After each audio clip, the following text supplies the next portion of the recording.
So now we're just going to go in and make a couple of adjustments to our emitter and cache them out. So now let's just change the emission. Even though we're only emitting a value of 2, let's just put a little bit of y, positive y speed in there. So it's emitting a little bit up, but it's mainly the velocity of our character that's going to give the particles the velocity.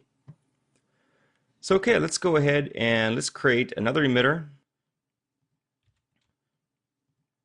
I'm just going to delete these particles, and let's select our second rivet and our blood, and let's constrain that.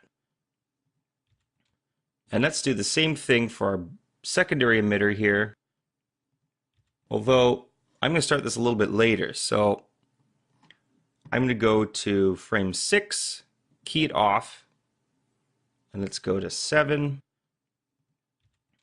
key this on, and let's leave it on for say 3 frames at 10, and key it off at 11.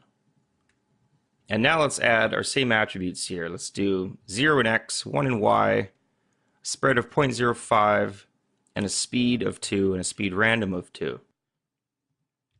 So now that we got our emitter set up, let's go into Windows, Relationship Editors, and Dynamic Relationships. So now we have to add our particles to be emitted into this emitter here. So let's select our particles and go to emitters, and let's select our another emitter here. So now let's try that. Okay, so that's pretty great. See how simple it is?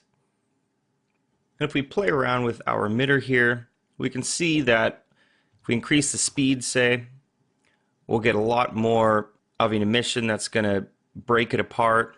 Although I'm not really looking for that. I'm going to keep it all together as we had it before.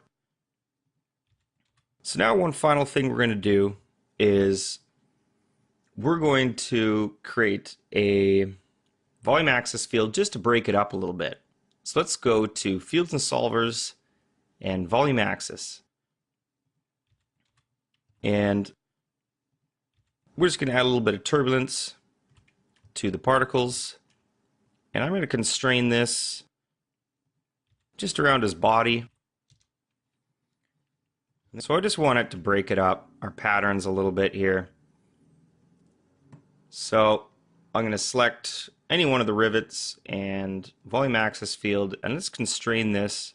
Although I want to maintain the offset, I don't want the rotate to be constrained as well, because that'll throw off the turbulence and it'll rotate the turbulence, and I don't really want that. So let's apply that. And now let's go into our dynamic relationships. And let's just make sure that it's connected. Yep. So now let's just play around with our volume axis field here. So let's just see what it looks like just by default values here. We've got a little bit of away from center. Mainly what we want to do is add some turbulence. So let's add a turbulence of 1. Let's see that. A little bit. Let's break it up more. So let's increase the frequency to 3. There we go. So now it's breaking it up a little bit more. And if we wanted to, we can push it more away from his body a little bit. Increase the away from center. And there we go. That's all I was really looking for. So now it's going to be nicely motion blurred. And they're going to die off by about frame 50. So there we go. Let's just rename these blood particles, and let's cache these out. So I'm going to make sure to cache these at 0.1 frames. And let's go ahead and cache it out. And there we go. So the next clip, we're going to go in and we're going to set up the shatter.